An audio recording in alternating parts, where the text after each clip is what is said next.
Today I thought I'd do a quick video and give you an update on the ZX10R Ninja. So it's May 2020 and I just got back from a ride. Took the Ninja out, and a quick update on this bike. I just went over 3,000 miles. Let's have a look at that. Just went over 3,000 miles. So I thought I'd give an update on that. What my thoughts are on the bike after 3,000 miles. Every time I ride this bike, it's just an amazing experience. Now that I've owned it about for 3 years, it's not that many miles, about 1,000 miles a year, but I usually use the V-Strom for my commuting in the Bay Area. But as I reflect on this bike, I think this is a fantastic bike for California freeways, right? So we, in the Bay Area specifically, we got a lot of nice freeways here, and it's just amazing power, and it's really built for, in addition to the racetrack, it's also really built for the freeway, right? If you want speedy, I wouldn't say it's the most comfortable bike in the world, but it's got so much power. It's just built, it makes you feel confident on the freeways.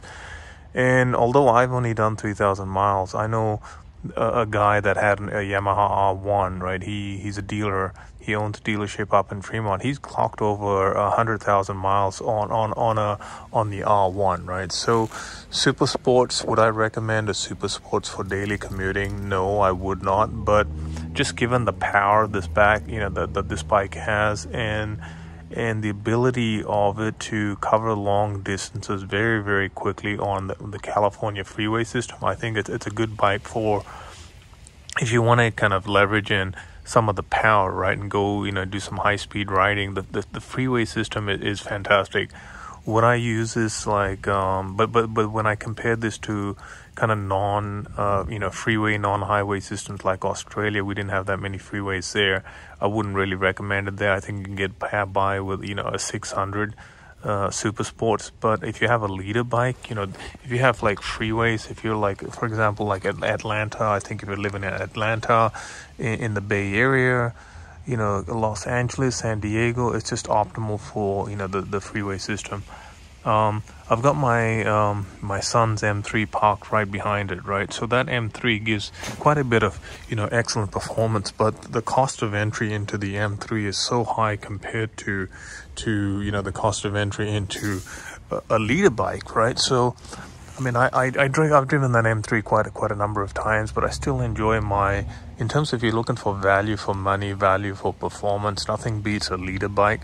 And there are so many good leader bikes out there. I like the Ninja, I like the Kawasaki brand, but if I had a good deal to get on the R1 or the Honda Fireblade, I would definitely get those bikes. I think leader bikes is just amazing, fantastic bikes to own.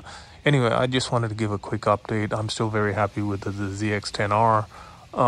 It's a great bike. It's just amazingly built for the freeways in terms of getting from point A to point B comfortably and quickly. And then the other benefit of this bike is there's not much. When you buy this bike, besides putting on the exhaust, right? Besides putting on the exhaust, I really haven't done much on this bike. The only thing I've done is I put on this black windscreen. It just gives it a little bit more wind protection, but it's pretty much built for it's for, you don't have to tinker much with wind buffeting. It's pretty comfortable. It gives you good wind protection compared to the V-Strom, right? In the V-Strom, I had to tinker around with the comfort there, the wind buffeting. But this is pretty much good to go. You get a super sports, either a 600 or a leader bike, they're good to go out of the box. Anyway, that's all I wanted to say today. You guys have a good one. Cheers, mate.